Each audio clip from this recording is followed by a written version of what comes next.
Okay, Masechta Bava basra, Daf Kuf Chaf Amral. We're starting from Kuf Yutes Amud Beis. We're starting from the words Eini.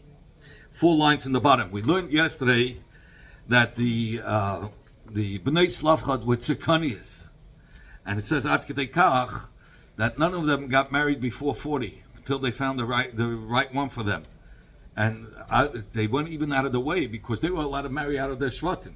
They were the exception, and they still dafke took from their shevet, waited for somebody hagun. So, Frank, the Gemara Eini. Is it that how it was? How could you say that they all got married around 40? Well, Rav Chizda said, a woman that gets married under 20, let's not shishim. She gives birth till 60 years. If a woman gets married for 20 and over, let's add aboyim. She gives birth till 40 years. Bas aboyim. But if she gets married at 40, starts her marriage at 40. She's not going to have any children. Only because they were tzidkanias, not lemneis, like Yechevet. What do we see by Yechevet? Yechevet was 130 years old when she got married, and the second time, and she gave birth to Moshe Rabbeinu. Like it says, Vayikach is Bas Levi. There was a man from Beis Levi. His name was Amram. He was from the son of Kaz, the son of Levi. So Amram was from Shevet Levi, and he took Yechevet back as a wife. And it says, and how do we know she was 130 years old? Because she was amongst those 70 people who entered Mitzrayim. It says 69. So the Gemara will say that she was pregnant. I mean, she was in the mother's stomach before they entered in Mitzrayim, and she gave birth right there when they entered the Mitzrayim. So she was there for the first year when they entered Mitzrayim. How many years were they in Mitzrayim? Ridu is the Gemara is 210. Take 210. When did Moshe Rabbeinu take the Yidden? At what age was he when the Yidden left Mitzrayim? 80. So 80 minus 110. Is because Yechevet was there from the first day. 80 minus 110 would be 130. And so she must have been 130 when she gave birth to Moshe, because Moshe took the Yidden out at 80. Okay, says the Gemara, a woman who's 130 years old, you call her, hey, girly. Well, she's a girl. She's a woman, it's a lady. How do you call her a girl, a bas, a little daughter who was in the shus? It says the lashon of bita is usually when is a naira, and a naira is b'shus aviyah. Here we're talking about 130 years old. She's no b'shus aviyah. Don't worry, she's 130 years old. Rab Chanina had said, "Zu Yechevet." This is the same Yechevet who was in the mother's stomach on the way from Eretz Canaan to Mitzrayim. Vinolda, and she was born at the right Bein HaChemes, when they entered Mamish the first year between the Chemes and Mitzrayim. The Chsiv Asher Yolda Asa LeLevi B'Mitzrayim, like it says that Yechevet was born to Levi in Mitzrayim. Leidasim in Mitzrayim. Her birth was in Mitzrayim the first day. Vayirasa Shalek Mitzrayim. She was already pregnant from before on the way to Mitzrayim. It's not she. She was in her mother's stomach on the way to Mitzrayim, and in Mitzrayim she gave birth. And they were 210 years in Mitzrayim, like I told you before, and she was there for the first year. And Moshe Rabbeinu took them out of Mitzrayim at the end of the Golus, Mitzrayim, which is 210. You take 210, you minus the 80 that Moshe was born from Yechevet. So how long was Yechevet if Yechevet was there from the first year? 80 minus 210 is 130. So you have an eye that she was 130 years old. How could you call her Bas? Amai Korolei Bas. Why do we call her Bas? Rabbi Yehuda Rabbi Svida. Rabbi Yehuda Rabbi Svida said, "B'lamed shanolda basimone naidus." The Eibishter made a miracle that the simone of the young youth was born in her. Nisad nabasar, her skin was so smooth. Nispashta akmatim, all the creases were gone, all the wrinkles were gone. And the beauty returned to her. She was a beautiful woman now. So what's the big mile of Sarah? That's the miracle. Oh, so why didn't Sarah? Why didn't you bring down Sarah? Why are you comparing it to Yechevet? The miracle by Sarah was also So the Hashmam says because the Yechevet was still in the Benois Tzlavchad was still living in that time when Yechevet was alive. They were from the Yedem Mitzrayim also. They came out of Mitzrayim. So the Gemara. So it's better to compare it to somebody in your days, and you see a miracle like that happen. So it says the Gemara, Vayikach, it says that this man from Levi took Bas Levi. It says the Gemara, what do you mean Vayikach? It's as if he's marrying her for the first time. It's Vayazim in Bayale. It should have said that he took her a second time. What happened? He divorced his wife, Amram, because of the Gzeira Pari. He says, well, I'm going to get married, have children, have to throw it right away into the Yahir. Yeah, forget about the marriage. He divorced his wife, Amram. Then Miriam came and said, what are you doing? Your Gzeira is worse than Pari. Pari was only on this Chodim. You are giving a Gzeira even on the Kavis because you're not getting married. You're not going to have even the Kavis. So he remarried. So if he remarried, you say, Vayazim in Bayale, not Vayikach as if it's the first time. The Torah is coming to teach us that he did a whole marriage. Usually a second marriage is not as big as the first. No, he insisted on making like the first marriage. Why? Because here he brings down many different reasons. First of all, because of this, that she returned to her youth. He saw he could have vital children. And he was told that he was going to have Moshe, that will be he's going to give birth to somebody that's going to take the Yidden out of Mitzrayim. So he was excited about this marriage. And what did he do? Shiva Ba Pirion, they use that, by the first marriage, they have that special chair, they put a collar on, they carry her, whatever. All this stuff. Aaron and Miriam, Aaron and Miriam were singing before her, Umalachi Hasharis, which we say in Hallel. The Malachi Hasharis was saying that Yechevet was happy together with her children, Aaron and Miriam, for the future birth of the Mashiach Shayisol, of the one that will help the Yidden out of inside. Halon, it says, the Torah tells over about in this marriages of Bnei Slavchad, it says that Vatiyana, here goes to the 5 girls, Machla, Sirtza, Bechagla, Umilka, Benoya, right? Those were the Bnei Slavchad. They got married Livnei Doideyan to their cousins, Lenashim as wives. So, over there, the Torah, when it mentions every single name, he mentioned according to the age. The oldest one, if you look, was Machla, then goes Tirza, then goes Chagla, then goes Milka, then goes Naya. So you wonder about Hakan, but when they stood before Moshe, the whole Seder changed. Machla, and then comes Noya. Noya was the youngest. Where you reading from? No, the Gemara. Madonna, because they're You don't doesn't mention all the names here. Oh, in the Piddush it says. I have all the Piddush. Khan, and here when they stood before Moshe, the order changed. The second one was the youngest girl. Wow, what happened over there? Says Gemara there, they're Chachmasim. They put it in the order of the wiseness. Who was the wisest first? When was it according to their birth? Their age was. In the Stam, when it wasn't in Yeshiva, it wasn't B'nai Tzaddik. He's going to say. The names and they said when you mention the birth, you mention who was first, the oldest and the youngest. But when it came to learning, they mentioned the wisest first. Messiah later, Abiyami, and this is a writer, Abiyami had said, B'yeshiva, when you're sitting in Din, or dealing with Inyoni topics of Torah, halachach chokhmah. Go according to the wisest one. Put the top one, the wisest one, and then go further as less and less wise. But when it comes to a party, a banquet, halachach hazikna, then you go after the one that you put up front is the oldest. Go after the elderly. Avashi had said, well, who the mifla b'chokhmah? The only time that you put a wiser person when he over a zaken, only if he's a way wiser than the zaken. But what's if the zaken is also wise, and this guy knows a little bit more? Don't put the chacham before the zaken. And when do you put a zaken before the chacham? Who the miflik v'zikna? That he's 70 and this guy's 30. Okay, he's way older. So it doesn't make sense. So even though he's not such a chacham? Huh? Yeah. No. Even if he's not such a chacham, but if when do you put a zaken? Even if the zaken, when do you put a zaken before by a mishnah? When do you put him before a chacham? If he's way older than the chacham. But what's if the all 70? The chacham 70, he's 72. The zaken, and the Chacham is way wiser. Then you put the Chacham in front of the Zaken. But what's if neither of them is muflik in Chachma and in Zikna? So the Rashban Paskins, then you put a Zaken first. Because for the Zaken, it's going to be a Zilzal. For the Chacham, it's not a Zilzal. They'll say, hey, he's older, that's why they put him in front. Tell them the way Rabbi Yishmael. It means anybody that sees me has to say hello to me first, right? Absolutely. I don't know how old you are, but you look like 45, okay?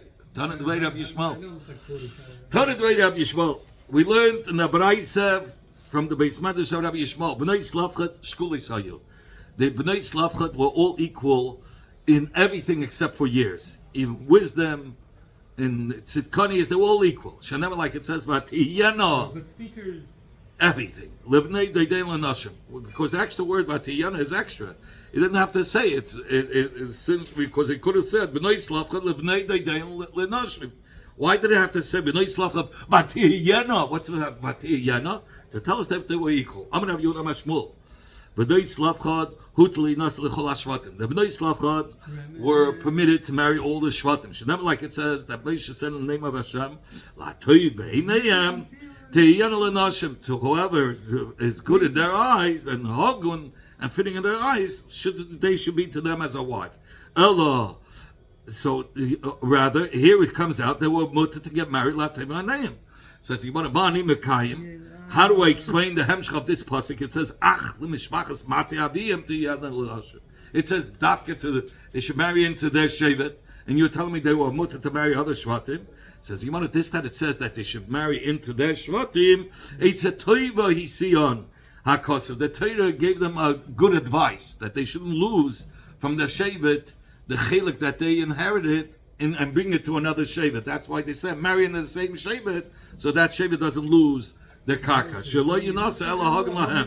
And they should not marry only those that are fitting for them. Moisiv Rabba. The Rabba is the kasha from the following brayso. When they get to the isa of eating kachim while you're tummy, it says, Ema alayim. Say to them, let there is for the later generations, any person that will be mak will come with love, and he will be tummy. That person will die early. So when the pasuk says Ema alayim, say to them. Who's it referring to? Lo Sinai Har Sinai. Say to them, those that are standing over here by Har Sinai. And then when it says L'Doria Seichem, Elador Habayim, that this din should continue for the later generations as well. If it says in the pasuk for the Aves, why does he have to say for the Banim? For the future generations, and if it says for the Banim for the future generations, why does it have to say for Aves? Isn't it pashut that a mitzvah that was said for that generation was said for all generations? And the Gemara, I hear you, but he says there are mitzvahs that Aves do, but it's not for the future generations. And then there are mitzvahs that are for the future generations, but not for that generation of the Aves. Where it says it says any by the Aves, it says only by the Aves. Any daughter that inherited should not be able to marry out to another shevet. They should marry dafka to their shevet, only that first generation. But later their children were allowed to marry out. And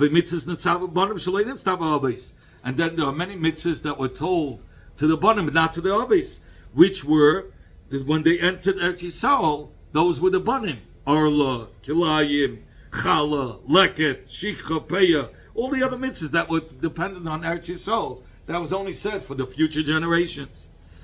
So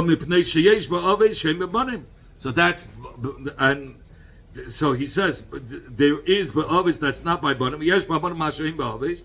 That's why Hutzach Leima Avis, but Hutzach Leima Banim. That's why you have to say for both. To teach us that the Isa of eating kachim betumah is not just for the Aves, not just for the Banim, it's for everybody, it's for all the generations. So here you see that any mitzvah that's mentioned in the Torah, it's not a side for the Aves, side for the Banim. So if you want to Ketani Miyas, but we learned, but obviously, in the first generation you learn, any bas that inherited had to marry in their own shevet. Is Akasha, but they Slavchat were from that first generation. So how were they allowed to marry out to another shevet? And the Gemara, who makes love, who mafarikla?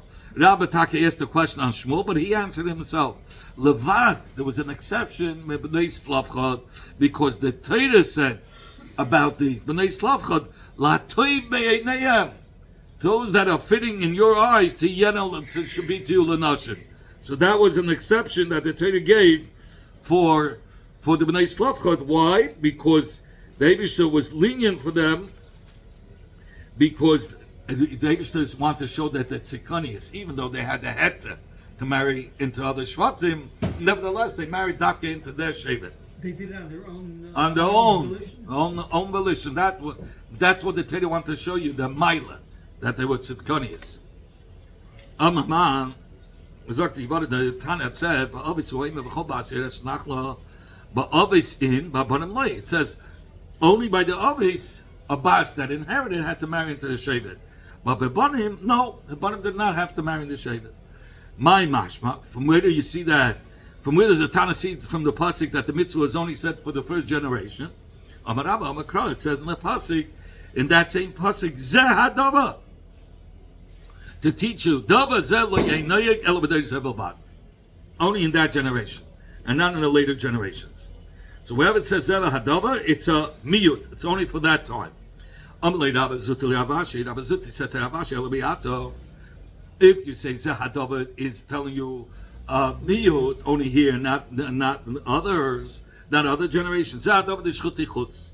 We have a parsha that talks about the Easter of shachting a carbon outside the Beis Hamikdash, right? It says Zeh hadava. It says Daber el Adam el Bonim el Kol Bnei Yisrael Amata Aleim Zeh hadava Asher Tziva Hashem, that you're not allowed to do shchuti chutz.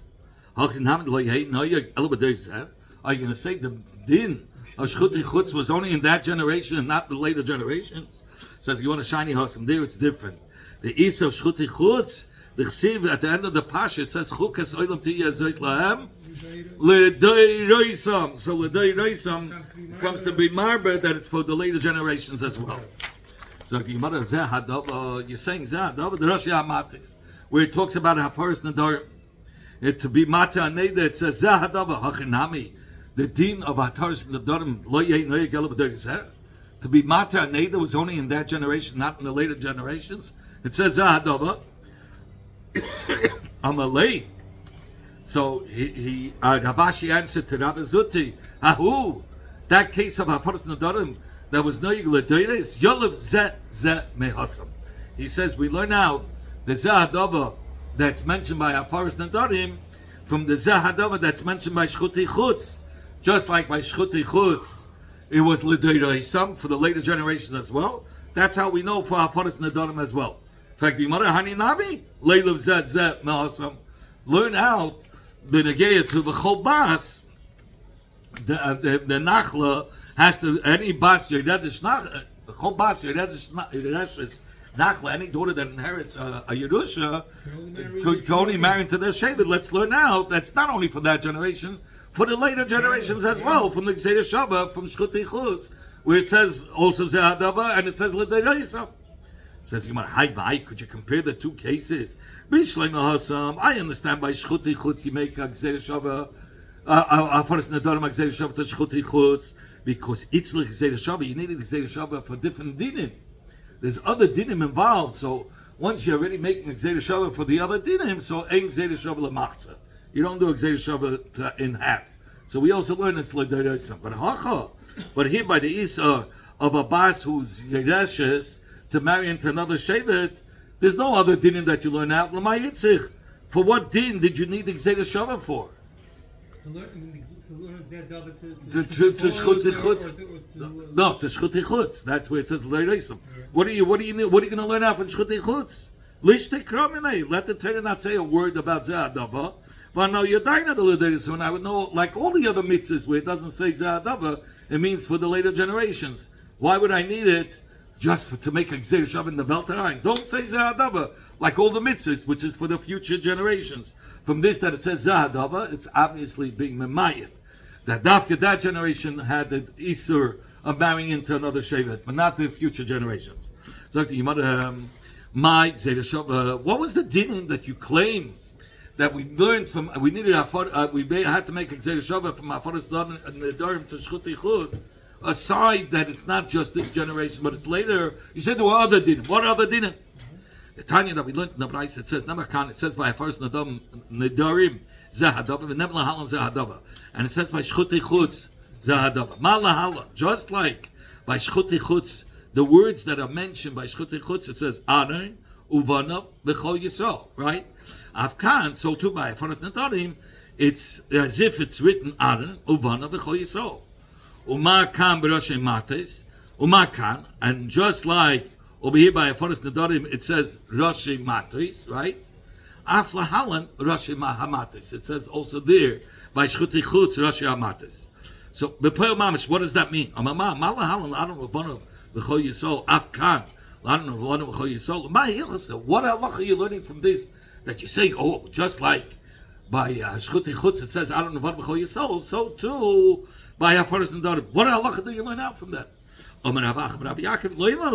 To teach you Afaras Nedarim b'shloishet yotes, that Afaras Nedarim can be done with 3 hadyotes, because it says Aaron. One of these were the special people, and then it says V'chol Yisrael.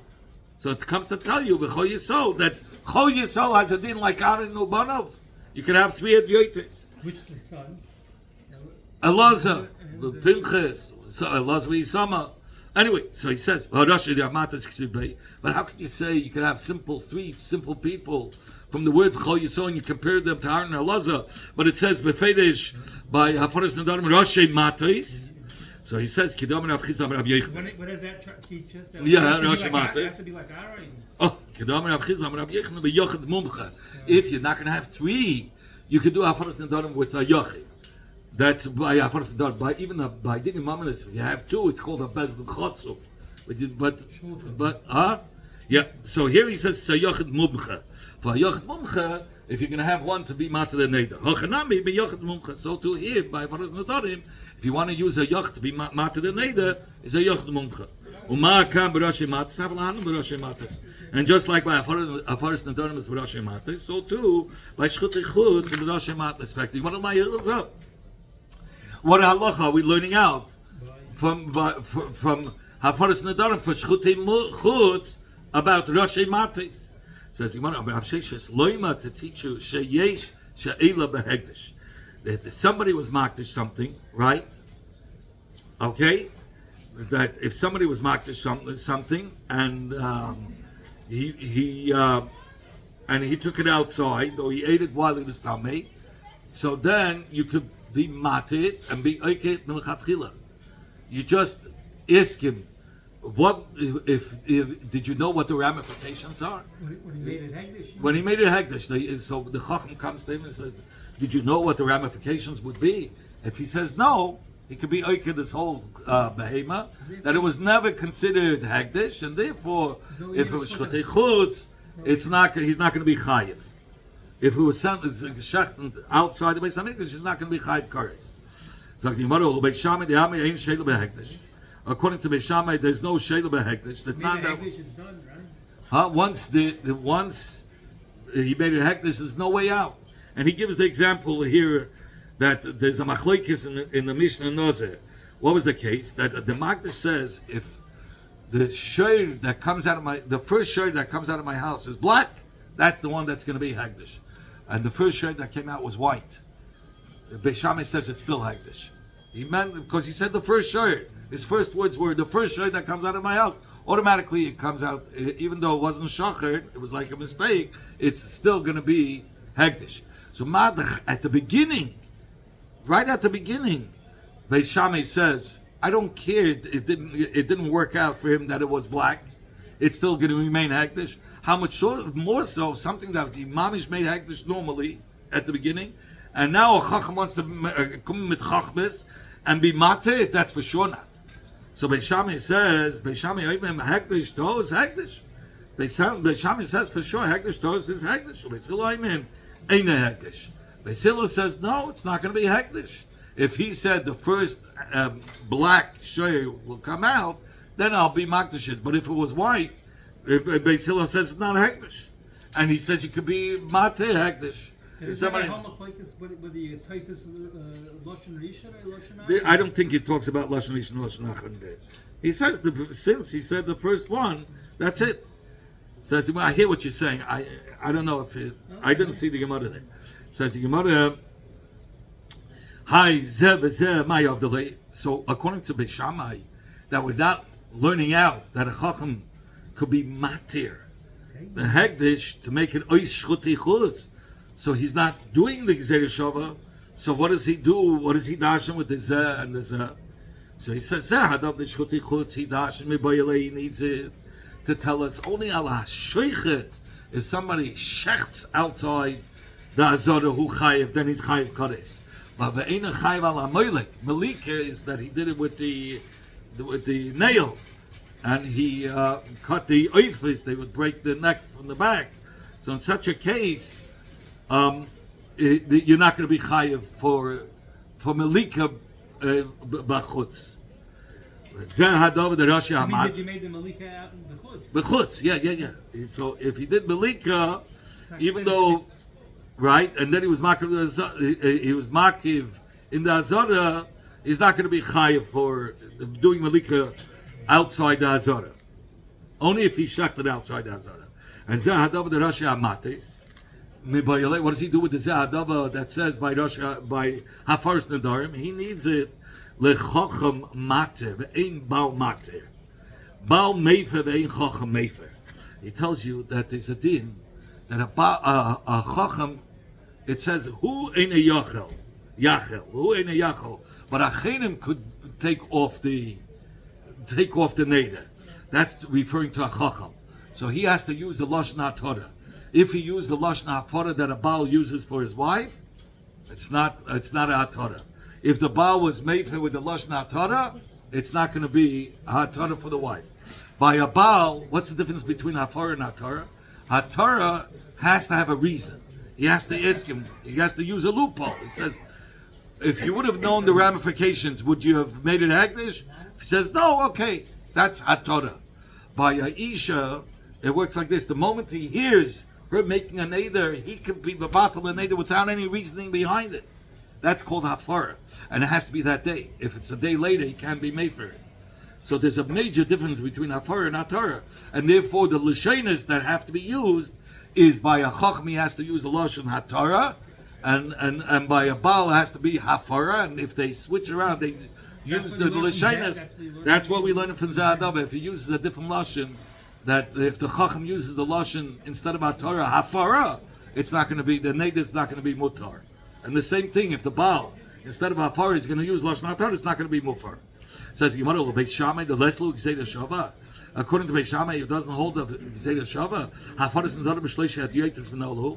Where does he know hafaras nedarim that 3 hadyotis are good? Okay, this is really for tomorrow's Gemara. Nafkilahu with the Tanya, he learns it out from this that we learned in the Braisa. It says, "Vayidav Moshe esmei yadei Hashem al bnei Yisrael." Right. Okay, it says Moshe had spoken about the Moyadin to the bnei Yisrael. So Rav Yossi Haglili Omer Moyadei Hashem Nemra. What do we learn that he spoke about Moyadei Hashem? That Shabbos Bereishis Lo Nemra. He didn't mention the dinim b'negei to Shabbos because ben Asfara. The seventh day is Shabbos automatically. You didn't have to set it up according to the Chodesh. You didn't need anything. It was the B'derech Memela. So, and Shabbos comes to B'derech Memela, I'm saying. But not when it comes to Yom Tevim, that's where you need it to have through Bezdin to be Mikroye Kodesh. It has to be through a Bezdin that they made this Yom Tov. They set it up, not by Shabbos. You didn't need them to set it up. He says, what do we learn out from Moyadei Hashem? That only Moyadei Hashem, there's the din that it was said Lagabi Moyadim, but it wasn't said in the Gei to Hafaras Nedarim. Okay, we're gonna have to leave for the next bar. I just went stam over.